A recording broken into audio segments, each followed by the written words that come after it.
Sean bienvenidos a un nuevo episodio de Ecos Mentales. ¿Cómo estás, Alba? Chévere, contenta. Una Aquí vez más de estar nuevamente. aquí contigo tomando tecito. Sí, esta vez el té no está tan caliente como el de la No. vez pasada.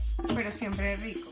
Sí, bastante Y más bueno. compartiéndolo y revisando cosas. ¿Cómo vas tú? Ahí voy, tú sabes cómo voy yo. Llena de cosas Llena de todo cosas, el tiempo. todos los días, haciendo cosas, haciendo, De a ver verdad, si me hago Alba es la rica algún mujer. día, Tomás. Mira, Alba es de las que siempre está en algo, pero bueno, eso es bueno también. Eso después lo hablaremos en otro Sí, comentario. es bueno, sabemos, bueno, yo creo que los dos hemos revisado eso, pero sabemos que también cuando estamos llenos de cosas, bueno, hay otro tema de que más adelante también lo compartiremos, pero hoy tengo un eco, Alba, que quería compartir desde hace un tiempito, porque bueno, también creo que es necesario hablar de este tipo de temas que muy pocas veces se habla. Bueno, fíjate que tiene que ver con las situaciones donde hay una pérdida, Sí. digamos, bien sea una pérdida de un familiar, bien sea de un ser querido, porque ha muerto, De una relación. de una relación, de una mudanza. De salud. de- Pérdida de salud. O sea, una enfermedad también. Entonces, fíjate, una de las frases que yo he escuchado y que me ha quedado es el por qué a mí, como por qué a mí me está pasando esto. Este va a ser nuestro eco mental de hoy. ¿Por qué a mí? Ecos mentales. Lo que nadie habla, Las historias que se repiten, lo que resuena en tu mente, lo que nos hace ruido, lo que no nos atrevemos a hablar. voces que se escuchan, que resuenan Acompáñanos en esta tertulia psicológica. entre Tomás Montes. y Álvaro. Es duro, eso es duro. Porque a mí, esa es la frase que generalmente sale en este tipo de situaciones, porque a mí si hay otras personas que digamos que son malas, porque a mi familiar, porque al otro que es tan bueno, tanta injusticia.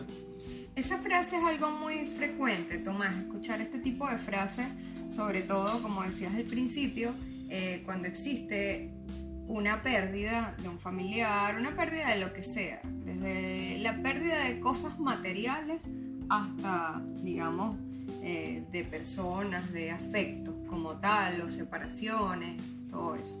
Es una frase muy frecuente, pero también siempre está en ese proceso de duelo, siempre está el hecho de querer darle respuesta a todo, ¿no? Pero No fíjate, todo tiene respuesta. No todo tiene respuesta, ni mucho menos una respuesta correcta.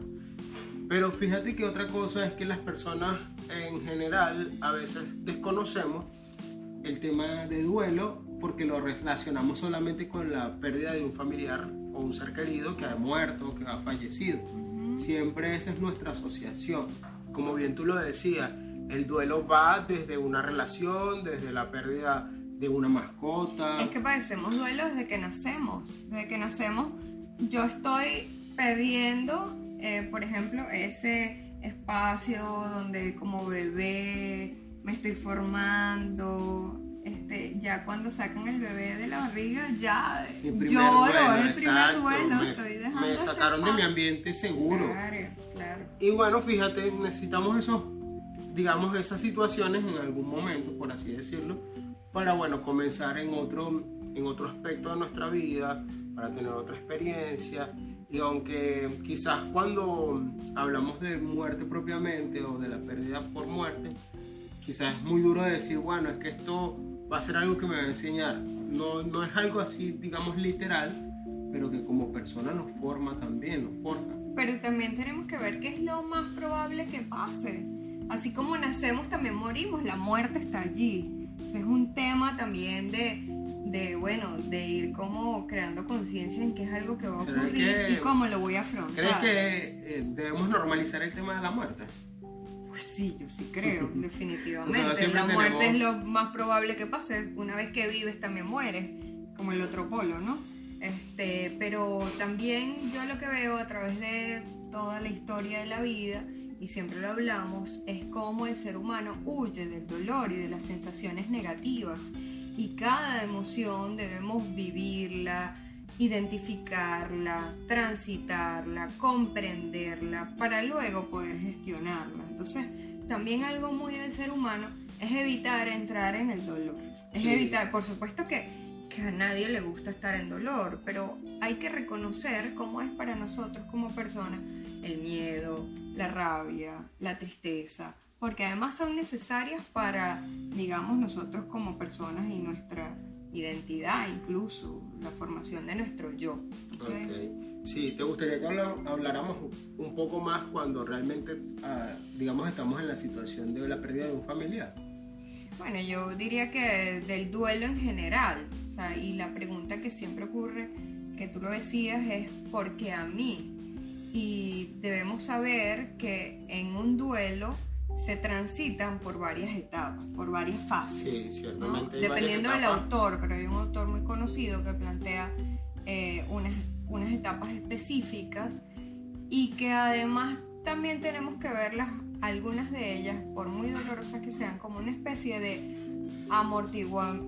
amortiguación. Sí. O amortiguamiento. Sí, nos van a amortiguar, al dolor. nos van a dar un soporte. Exacto. A ese dolor que vamos a estar experimentando. Y la primera etapa que se presenta es la negación, el decir, es como No negar acepto, el hecho, no esto no me acepto puede lo que estar pasó. ocurriendo a mí, ¿qué pasó? No lo veo, no, estoy en shock, ¿no? De alguna manera. Claro. Pero en cuanto a la pregunta que tú hacías o la frase que tú lanzabas, esta entra en otra etapa que es llamada la ira. Ahí estoy peleado con el mundo, ahí estoy peleado con lo que está ocurriendo, ahí estoy, mira, tan molesto, tan lleno de rabia, que entonces me hago esta pregunta, porque a mí, o Dios existe, o ese tipo de Sí, cosas cuando pasan ese tipo de situaciones hay un montón de preguntas que se generan y muchas de estas se generan desde la rabia. Desde el incluso existe resentimiento. la envidia en esa etapa, porque vemos que De- otro está feliz y Otro que ni siquiera para mi percepción no se lo merece, porque es que o también... que no tiene que ver con lo que tú Ujú. estás viviendo, pero por ejemplo, si vemos la felicidad en el otro, nos da rabia, nos da envidia y decimos, ¿por qué él está bien y yo no? No quiero que esté bien, se ha escuchado, pero es algo normal de la fase, quiero Sí. decir, ¿no? Y que por lo menos a nivel familiar, sobre todo ocurre cuando hay pérdidas de un ser querido, ¿verdad? Que la familia, pues, quizás no entiende todo esto que está viviendo la persona quizás más afectada o más allegada, porque hay que entender que además, digamos, en un contexto familiar, todos tienen diferentes maneras de afrontar el duelo y de vivir ese duelo. Entonces quizás vemos que hay una persona llena de mucha rabia, de resentimiento, de dolor, y no entendemos, y que incluso nuestro instinto natural es de protección. De salvarlo, Al otro, de eso, salvarlo. de salvarlo. Eso me gusta, es muy importante que acompañemos, pero eso lo podemos decir al final, ¿no? Sí. Vamos a cerrar el tema de las etapas, decíamos, Sí, sí. está la negación, está la empezamos ira, por la negación, la ¿verdad? negación. Ahora No acepto pasamos lo que está a la pasando. ira. La ira, y entonces ahí me peleo con el mundo, tengo mucha rabia, tengo mucha envidia incluso, y puedo hacerme daño, incluso hasta culparme de lo ocurrido en esta etapa. Pero también está la de negociación. Desde lo racional yo empiezo un poco a hacer compromisos por aceptar la realidad que está ocurriendo. Ok. ¿Okay? Empiezo como de alguna manera también a, digamos, colocarme en una nueva realidad, Sí. a verme, visualizarme en la nueva realidad que me toca afrontar. Sí, exacto. Empiezo como a negociar con esa nueva realidad y empiezo como a donde queremos llegar, que es aceptación, Ok. que es la última etapa. Y también está, a veces, se presenta la depresión, que es ese gran vacío que siento, esa sensación de vacío por esta pérdida. Okay. Y por último, aceptar la realidad. Por eso es que es tan importante vivir el proceso de duelo, elaborarlo. Y si usted no es capaz, pues tiene que buscar a alguien que lo acompañe, alguien que lo ayude en esto. Bueno, entonces Tomás, un poco ya para englobar Precisando. todo e ir precisando ideas de lo que venimos hablando, yo diría mi primera reflexión al que acompaña, un poco por lo que tú estabas diciendo de cómo intentamos sacar a la persona del dolor, el otro Protegerlo, sí, sí. protegerlo, salvarlo del dolor. Primero, no vamos a salvar a nadie de lo que tenga que vivir, incluso de los hijos, que los padres tendemos mucho a hacerlo. es que transitar el sufrimiento es casi que es inherente al crecimiento humano, digamos. Entonces es necesario dejarlos pasar a cada uno para que tenga su propia experiencia y su propio crecimiento. Pero ¿cómo acompañaría yo? Simplemente estando, compartiéndonos la tristeza incluso. Yo siempre pongo este ejemplo. Para mí es muy chocante, por ejemplo, cuando tú vas a un funeral y la gente está en medio de su dolor, decirle, tranquilo que eso va a pasar.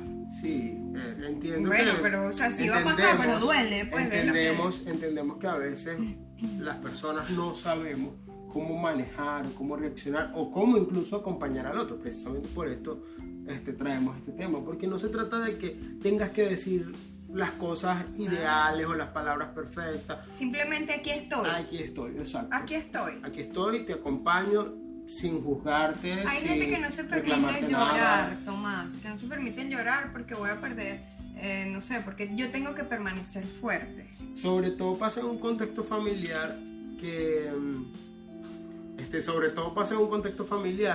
que siempre hay alguien que, lo que decíamos, quiere proteger al otro porque, bueno, si yo me veo débil, quizás el otro entonces se va a poner peor. Pero fíjate que es todo lo contrario, necesitamos de alguna manera que este dolor sea compartido. Y así se vive de forma sana la tristeza. Claro. Compartiendo la tristeza. Comparto esa tristeza. Además le hago saber al otro de que puedo entender un poco más lo que él también está viviendo. Que estamos en una situación en la que es normal que nos sintamos de la manera en la que nos podamos sentir. Y algo que yo siempre digo es, llorar no te hace menos fuerte. No, pues, es claro. un mito que tenemos, llorar no te hace menos fuerte. Y si se permiten, ¿sabes? Ese llanto, ese dolor, ese llorar, traten de después que pase, darse cuenta de cómo se sentían antes y cómo se sienten después de haber llorado, de haber drenado. Ahí ya ustedes tendrán la respuesta. Así es. Bueno, eso desde el que acompaña, pero también desde el que está transitando el dolor. Bueno, ya revisamos que existen ciertas fases por las que pasamos en un proceso de duelo y que si usted no se siente capaz de superar ese duelo, bueno, busque ayuda. A veces es necesario elaborar el proceso de duelo para poder continuar de una forma sana en la vida, ¿okay? Y en el crecimiento humano. Asimismo es como el tema también de la validación, algo que es muy importante en este tipo de situaciones, porque nos permiten de alguna manera el validar. Es simplemente cuando el otro quizás está triste y dice que no entiende la situación, de lo que pasó, que siente mucha rabia, que siente mucho dolor, pues entender y decirle también que de alguna manera entiendes lo que está viviendo, hacerle saber al otro que esa emoción que él siente de alguna manera está bien, ¿me entiendes? Está bien lo que está sucediendo. Igual que con la él. tristeza, lo que decíamos. Y también saber que estas fases que hemos nombrado no necesariamente ocurren de forma lineal, No. una detrás de otra, puede que incluso no pase por alguna, pero que sí es lo esperado en un proceso de duelo y bueno, no debemos asombrarnos de eso, sino más bien aprender a transitarlas y para eso es necesario a veces la ayuda terapéutica, como ya decía. Sí, y por último, creo que ya para ir cerrando, los duelos son muy importantes y desde cualquier contexto, desde cualquier situación, creo que ninguno debemos, digamos, decir que unos son más importantes que otros. Ciertamente algunos quizás pueden ser más intensos, pero no significa de que, digamos, que no tengan mayor o menor valor. Sí, a veces yo pienso que más bien perdemos de vista o desvalorizamos algunos duelos que vivimos. Sí. Siempre los asociamos solo a parejas, a pérdidas humanas, físicas, al trabajo, pero hay otros duelos que a veces le restamos. Yo te lo dije, pues uno de los duelos que muchos quizás nos toca vivir y a veces quizás no le damos la importancia es cuando terminamos una carrera y salimos de nuestro grupo de amigos, quienes nos acompañaron, nuestros profesores, las rutinas, todo eso forma parte de una despedida. Pero ese ejemplo está muy bueno para que veamos, aunque en el momento en que lo estamos viviendo yo entiendo que es muy doloroso y a veces nos cuesta ver lo que viene, es muy bueno para observar que es también la apertura a algo nuevo, a otra realidad que nos debemos permitir vivir y por eso hay que elaborar el dolor a la pérdida previa. Así mismo es. Bueno, por ahí estamos entonces listos con este comentario. Hasta un próximo encuentro. Gracias por escucharnos, por prestarnos de su tiempo. Les pedimos que por favor pues compartan este episodio, Sí, en donde les aparezca, Háganlo en famoso. Facebook, en Instagram. No, yo no sé, tú sabes que yo te cuestioné la otra vez el tema de para qué ser famoso, pero sí, puedan difundir esto, denle me No, gusta lo que donde queremos es aparezca. ayudar y que a más personas pueda llegar lo que quizá otros no tienen acceso, que es a la terapia, sino que a través de esto que nosotros conversamos como una tertulia también pueda ser una forma de psicoeducar a otros. que O quizás no incluso tienen cómo de acceder. impulsar al otro, bueno, a ir a terapia con un profesional y bueno, empezar un proceso. Así es. Nos vemos.